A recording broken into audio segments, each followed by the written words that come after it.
All right, and welcome back to the CodeX Cantina. I am Una, and on the phone with us we have Crypto today. What's up, guys? Today we are doing the second part of the Let's Read series for Thrawn, Treasons, which is going to be the third book in the new canon. What we're going to do is go through our usual process of just talking about some quotes, some major feedback and thoughts that we've had on the chapter that are spoiler-free, and then we'll kind of go into the summary, and then if analysis, kind of questionable. I wouldn't say this is entering the thrones of major American literature by any stretch of the imagination, but we'll break it down and do some analysis at that. But it's fun. It is fun. I love me some Star Wars, and this shall not be the last of the Star Wars books that we do on this channel. All right, Crypto, I'm going to hit you with what I think is the most important quote of the entire book. Does it have anything to do with Sparkle Vision? I said the most important, not the most fun quote for this book. All right, go ahead. All right, so listen to this. I think this is going to really summarize where he's going with this book. It's taken us a while to kind of really evolve. We're getting a lot of action. But in terms of actual plot and what the purpose of this book is, I feel like he's very non-committal, and that might have to do with Dave Filoni, but we'll get into that. All right, so you ready for the quote? I'm ready. Hit me. Politics, he'd heard someone say once, would ultimately be the death of the Empire. Politics between men like Krennic and Tarkin. Politics all the way up to Palpatine himself. Infighting, jockeying for position, backstabbing with a smile, all the while ignoring the real threats. That's from Ronan, right? It's just the narrator, but it's in chapter 9, which is like the chapter where they kind of start talking about Haveland, kind of discovering that, there's some fishy stuff going on in her sector, right? I feel like so much of this book has been talking about the politics and the jockeying, which isn't really furthering the progress of the Empire. Like, each person believes, Krennic believes Stardust is going to be the right thing for the Empire. Thrawn and others believe that, the Defender program is going to be. So they have the best at heart, but at some point it's no longer about what's best for the Empire. They're just trying to make sure that their project is select. Their pet is chosen. They want to win. Yeah, they just want to win. And the same thing with Tarkin. Don't you get the sense that Tarkin, he doesn't necessarily want Thrawn to win. He wants Krennic to lose. And so he chooses Thrawn, not because he believes in the Defender program, I think, but because he just wants to choose the opposite of whatever would make Krennic look good. That's why I thought it was odd that Krennic and Tarkin are so vehemently against each other, because in the end we know that Tarkin loves the Death Star and he promotes it as the most powerful weapon in the galaxy and that nobody will challenge them. And so it's odd that he doesn't want it to fail, but he wants Krennic to fail. And he doesn't care if Thrawn succeeds or not. And obviously in the movie A New Hope, there's no mention of the TIE Defender program because it had been not created yet. Yeah, so what are your thoughts at this point in time? We're through the middle third, right? We're 66% of the way roughly through it. I still think that it's going slow. Yes, we had a lot of action, 8 through 16, much better than 1 through 8, or 9 through 16. But it just, how is he going to wrap this up? There are so many loose ends that I feel like were empty plot points that they aren't going to go anywhere. These subplot points that are pointless, and that is just filler writing. There's just not enough book left to talk about the Defender program and Stardust, and did he actually make it within the week?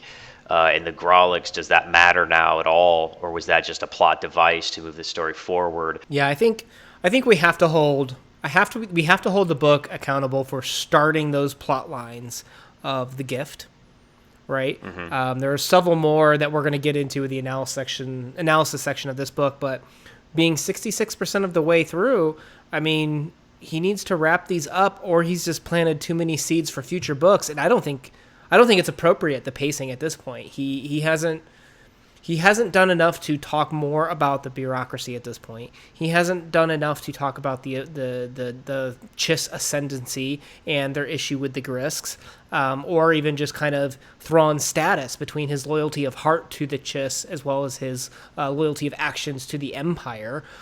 He's started a lot of good questions and thoughts, but Dave Filoni is putting him, I assume, in some form of a box that he can't start this big space expansion when, he's only got 4 episodes, I think it is, that he's gone. And by the way, I went back and watched the Rebels episodes, and part of that Grand Moff Tarkin conversation that he has with Thrawn about what pulls him away is in those episodes. Did you remember that? I don't. It's been several years since I watched. Yeah, so I went back and watched it again because I'm like, okay, remind me what happens here. And some of that conversation's there, but what the book brings to light is the narrator's kind of the omniscient side of Thrawn at that point in time. So you get some of Thrawn's internal monologue at that point in time, which is pretty cool. But yeah, there's just so many questions he started that I wouldn't be surprised. I haven't looked at any feedback yet, but I wouldn't be surprised if there's, I don't want to say negative, but a lot of angst, frustration potentially in some readers, because I think what they'll say is like, well, nothing really happened, or I don't feel like, movement happened. But I think what has happened is that he's not allowed to write any more than being confined in Dave Filoni's box of, yeah, I want to bring Thrawn back. I want to do some more with Ezra. But I don't know what I'm going to do. So you can't go start this huge space war or plan, when Thrawn's out there surfing around on space whales that, he's going to end up back with the Ascendancy or something. So yeah, my hope is I don't know. that we'll be able to have more of it moving forward after the new show ends. I think we get 2 more seasons of Clone Wars or whatever it's called. And then we'll have the movie, and then maybe the next book, Thrawn XYZ, can be set after the Rise of Skywalker or whatever. If you continually don't make progress or motion in these characters or the general narrative of Star Wars, bringing in something of interest, it's going to have like that Walking Dead effect. Where, we fought some zombies, but nothing's changed. The world's the same. You're just moving around in circles. Yeah, you moved out this character and replaced it with this character. And I'll tell you what, we read Outbound Flight not long ago, and I had a ton of respect for Zahn. Outbound Flight was, as a guy that didn't read the original trilogy, it brought me down. In seeing Cardass basically being Vanto, seeing him recycle some ideas, re-envision some ideas, I guess, from his older books, it makes me a little bit nervous of, will he actually push this forward and be aggressive? I don't think he can, like you said. He can't. Not yet. But can he, though? Even if Filoni took off the reins, could he do it? Because I think even within confines, you can still be creative, but I think we're running into some issues here. Let's jump into the summary, and then we'll do some analysis, okay? Okay. All right, so what I did is I rewrote these to be basically the 3 plot lines as opposed to jumping back and forth between chapters. The one plot line is with Governor Havlin's sector is uncovered as the area for which transports are originating, where kind of like the swap is happening, and we're kind of getting rid of the illegal cargo. So Grand Admiral Savit sends some forces to investigate Havlin's operations. Jumping over to Thrawn, so Vanya uses her third sight to help Thrawn navigate and the crew to the site of the escaped Grisk ship. They arrive to find the 2 ships tied up in like a vulnerable manner, where if they were to try to take off, they would just spin in a circle. So what he does is he slingshots with a tractor beam, which we'll get into, TIE fighters to kind of whiz by to get a closer view. And he also knows that they kind of introduce this triad communication system in alliances. So they know that they need 3 points to communicate back to other Grisks, and the Grisks are the type of people to communicate. So they locate those, and basically through a coordination, Thrawn destroys the Grisk ship. He attacks, nullifies the communication.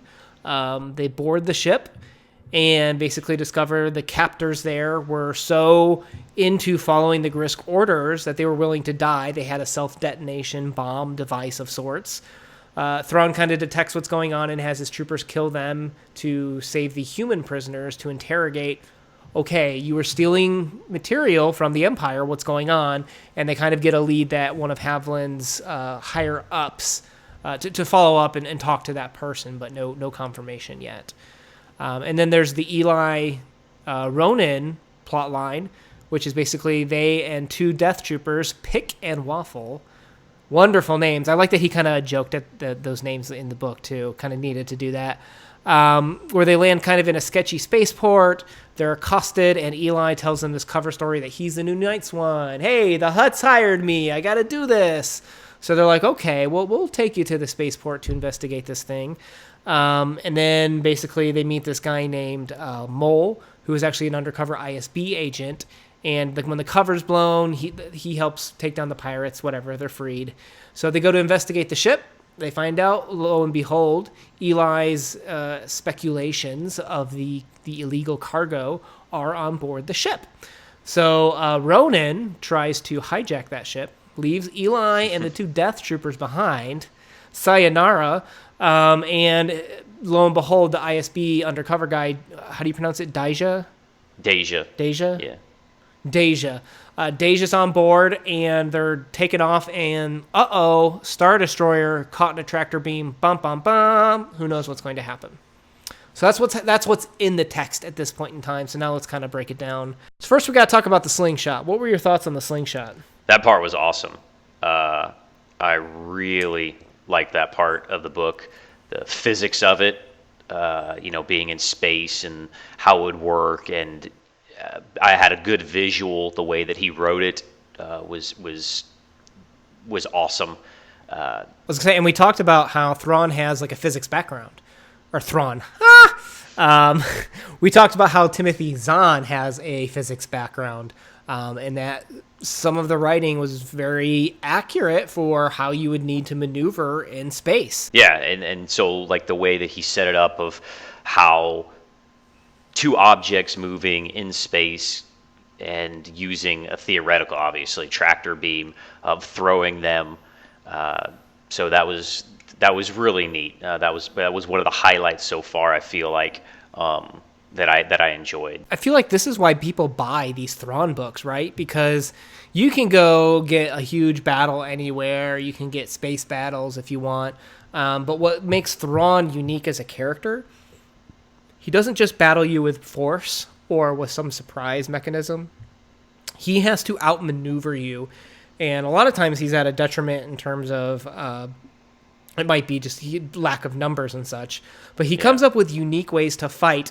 And it's not always physical fighting. Like here, it's the maneuvering and outthinking his opponents, as opposed to outflying or outshooting his opponents. And these chapters right here, this is why people buy Thrawn books. Yeah, this is Thrawn at his Thrawniness. He's so Thrawnish. Yeah, Thrawnish. Now, did you pick up that they didn't send the TIE defenders? Right. They slingshot the TIEs. I thought that was interesting too, and I was kind of thinking about that, and we talked about it. Either maybe not necessarily an oversight, because obviously he has an editor, but I don't know if it was done on purpose, saying it was the TIEs and not the TIE defenders, if it even mattered. But what I was thinking, maybe it could have been that the TIE defenders couldn't be slingshot because they are the more advanced ship. They have the shields, and he wanted the actual TIEs because they had to be basically invisible.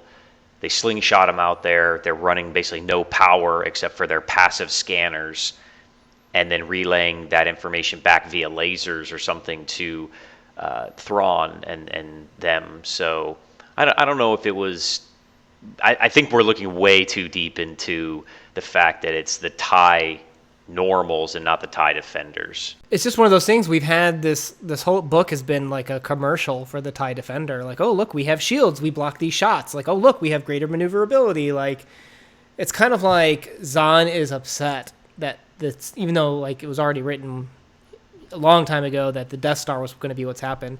He's like had like this jab that all along that, hey, this is how the Empire should have won. Like it's Zahn's legacy, and it's not just Thrawn's legacy, it's Zahn's legacy, right? To say the TIE defender was the way to go. I also think too, I don't know, we're speculating and analyze, it'd be cool to talk to Timothy Zahn and be like, hey, do you hate that in episode 4 and in episode 7 that it's the same crap? It's like, and there's always some big doomsday weapon Independence Day, they got the big doomsday weapon, the nuke. It's basically always the nuke option a lot of times in movies and stories.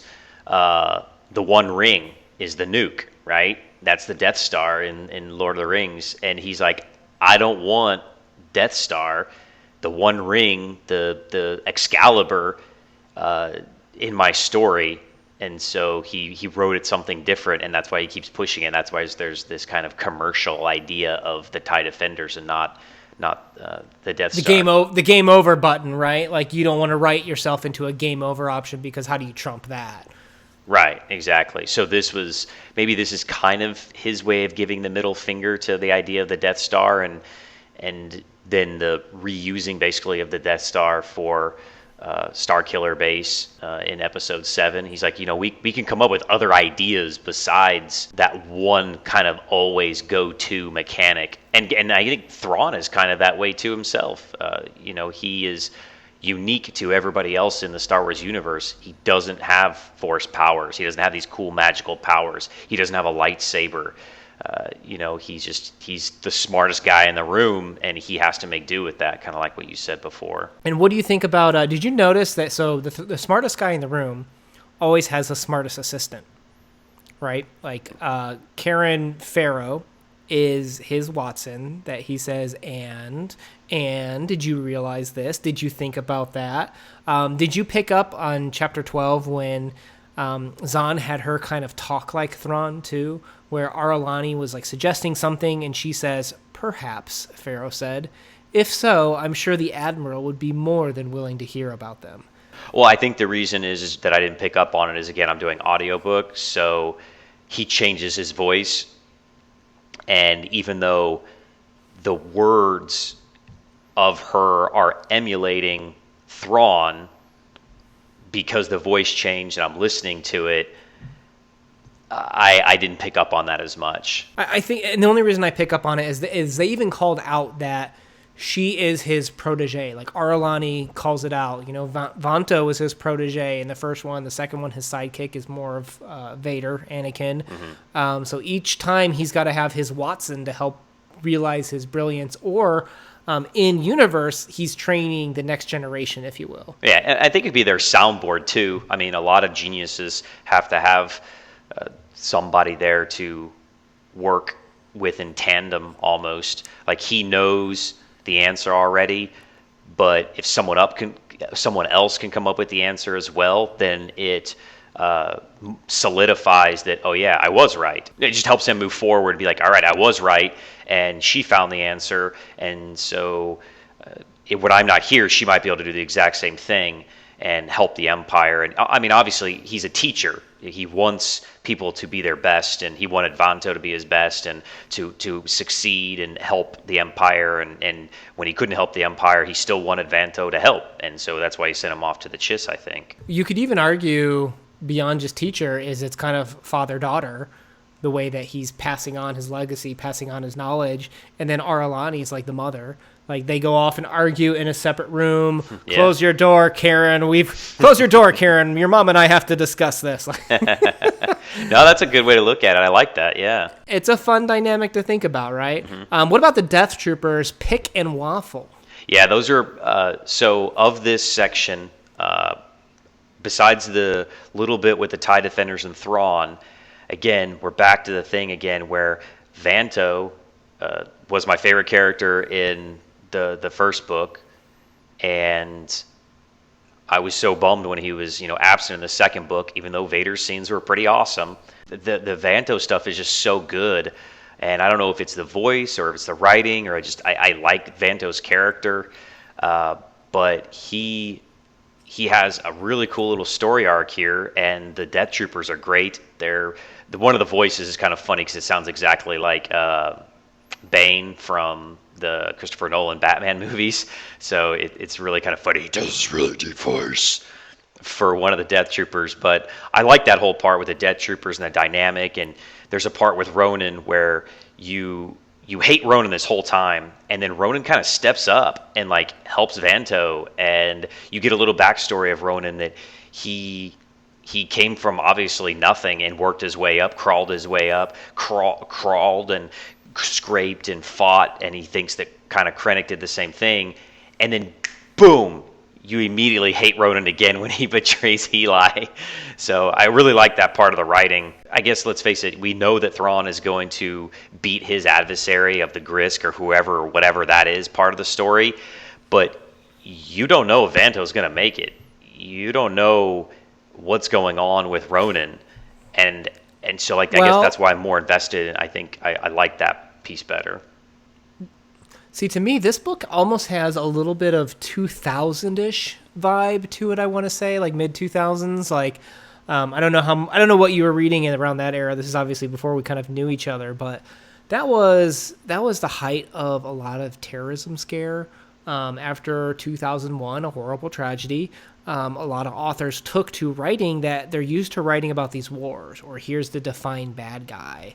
That a lot of things become, you can't defeat this bad guy because there is no head to cut off. There's just different cells that work together, and it's not an army. I can target an army, I can target a base, but these people are working out of their homes. You don't know a civilian from them. It feels a little bit like he's kind of written the Grisk to be kind of like that, like a terrorist organization where you don't know where they are. They're nomadic. They're using your enemies against you. That it's a little bit more terrifying, where it's kind of like you don't know who's a friend, who's a foe. That it felt a little bit like a mid 2000 novel to me, with like that fear of just the unknown in a sense. Yeah. Did you get that sense at all? Oh, definitely. I mean, you could definitely see that the Grisks they're indoctrinating people, they're brainwashing people, they're using what's closest to you against you in this fight. That's a great analogy of looking at the Grisk as maybe not just homegrown terrorism, but this external force that you just can't kill one bad guy like Hitler and then it's over. It's more complex, and that makes the story better. Just from my perspective, we know Thrawn's going to win because he's Thrawn, and he's going to do Thrawny things, and we know that. We know that he, because what happens in Rebels, we know that he's going to come out of this okay. So I guess that's why I like the other parts of the storyline better, but it doesn't make it any more impressive or complex or good. And I feel like this finally kind of gets going in this part of the story with Thrawn and Arilani and everybody. I wrote down a quote. I said, with an enemy like that pulling the strings, one could never be certain if an ally was still an ally, a subservient species still subservient. The Grisk could wear 1,000 faces and could wield 1,000 weapons. Yeah, that's good. And I think that, we've made this comparison before of the World War II kind of connection, and I think that Zahn is kind of a historian. He takes a lot of historical elements, and so if he's taking the ideas of post 9/11 world, a little bit of World War II, and kind of combining it with the economics and government and all that together, yeah. Well, see, it's an ambitious project. We know that there's been no follow-up on that gift comment, which I hope it's not just a throwaway about the found Chiss Navigator being a gift. It is going to be. I'm telling you right now, it's going to be. I have a couple more quotes from you that I'm worried are going to be throwaways. One was, there are grave threats facing the Ascendancy, the Grisks and their clients, predominantly, but others as well. We need him, Thrawn, to lend his name and his history to our cause. That's a big statement to say, because we're learning about Thrawn through the Chiss. If it weren't for our Alani here, I would assume all Chiss are super smart. I'd assume all Chiss have proteges and they pass their knowledge down like how the Greeks did, where you had a mentor and, I don't want to say a servant, but like a receiver of knowledge. And the receiver of knowledge had to do a lot of things for the mentor in order to receive that knowledge. We learn with Aralani, she's the contrast perspective to be like, no, not all Chiss are the same, and we need him, Thrawn, to lend his name and his history to our cause. Yeah. That's a big statement. It is. I think it was originally, going to be a trilogy, and the book was very successful, and it's a business and to make money, and I think Disney is throwing more money at it. And maybe they contracted him for another 3 books. But as you said, he's kind of been painted into a box by Dave Filoni and Lucas and Disney. And so this is filler, and some of it is throwaway, I think, until the show is done and the movie is done, and then we can move on and actually start progressing the story and Thrawn's legacy and character arc and place in the Star Wars universe. I mean, because but I don't know. I don't want to wait a year between each book and have each book be like, oh, the Ascendancy has this great threat. Oh, Thrawn's really important to the Ascendancy. Oh, but he serves the Empire. Like, we need to have some motion. Otherwise, why do these books exist? And I don't want people who don't know Thrawn to become less excited about him, because the more people are excited about Thrawn and the more people buy this book or are interested in Thrawn-specific products, maybe we get more than just a book. Maybe we get more than just a TV show. Maybe we do get those Thrawn movies or something that elevate him to a higher stature than just the Star Wars nerds, because Thrawn is the only character that has stood toe-to-toe with Vader. And for Star Wars fans to be like, yep, that could happen. Yep, Thrawn's that good that he could be up there with Vader. And I don't want that passion to die. I want that to move on, because Thrawn is just that cool of a character. Like, he deserves the limelight. Yeah, and I think it's possible. I mean, he, depending on how old he can live, they could do comics, and he could, be in later movies, or, he can become one of the central focal points or characters going past the cartoon and the movie. And I think that he would be a great one. I mean, besides the few key characters that are Vader, Yoda, Luke, Han, Leia. Beyond that, Thrawn could be in that group, but it seems to be absolutely. It seems to be, I don't want to say dwindling is the right word. Maybe dwindling. I don't know. Fading. We're losing steam. Yeah. We're losing steam. Yes. We started off so strong. Yeah. He's so good in the cartoons.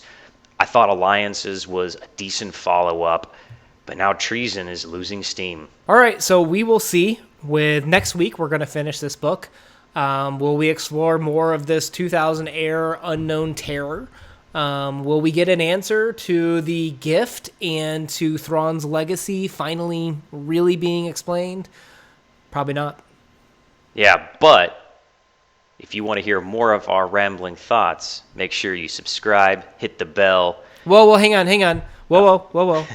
Before you do your marketing thing, we didn't do our rating. Oh, rating. I forgot. So wrap it up for me. Where are you now? Last week you were at barely an 8, I think. Where are you now? I'm going to keep it an 8, but I'm going to say it's a solid 8 now. Like, not 7.999. I'm going to say it's a solid 8. Okay, the action brought it up for you. For me, I'm actually keeping mine the same too. I'm still at a 7. Okay, that's fair. It was definitely a lot. It's definitely a lot more exciting, and I'm fine with that. I think there's a lot more to discuss between the triad of Alani, Chiss, and Pharaoh being kind of like the mother, father, daughter. Mm-hmm. I think there's a lot to discuss about the unknown terror aspects of things. There was a lot of action that was exciting, but we didn't propel the story forward. We didn't propel a lot of things forward that needed to be. The overall arc. We still don't know who. Right, like think about it. When we entered Chapter 9, we knew that there was some hubbub going on about stolen freighters. We thought it was some stuff being stolen at that point, right? Mm-hmm. That's where we are now. Stuff's being stolen. We still don't know who it is. It was very exciting. That I think that Chapter 13 was great with, the secret agent ISB guy. It was very Tarantino-esque, where you could have a lot of tension in that scene. I'm thinking of like that basement scene in Inglourious Basterds. Oh, yeah. When they were sitting there in the office. Yeah, that would have been good. But not much has changed. So I'm hoping It's gonna have to go that so fast these last chapters. It's gonna have to go so fast. Hey, it could be fun. It could be fun. We'll see. So with that, all right, let's wrap it up. So Do your marketing thing. Now you can do your marketing thing. Yay, marketing thing. So, if you like listening to us ramble on about Star Wars, make sure that you subscribe, hit the bell thingy, and leave us your comments, down below, and let us what you think about our ideas of mid-2000 terrorism and kind of the dynamics of Thrawn and Arlani. And what your favorite part of this part of the book was. Did you like the action? Do you think it's going too slow? Do you think it's going too fast? Where do you think this could end up? Give us your rating. Do you think it's, are you still at the same? Did you go up? Did you go down? All that good stuff. I think you listed all the options for them. Yeah, they could do a little list. It's the teacher in me. I'm helping them out. Give me some Cornell notes, you too. You do have the you got the teacher genes in you. All right, guys. Peace out. We'll talk to you next week. Later.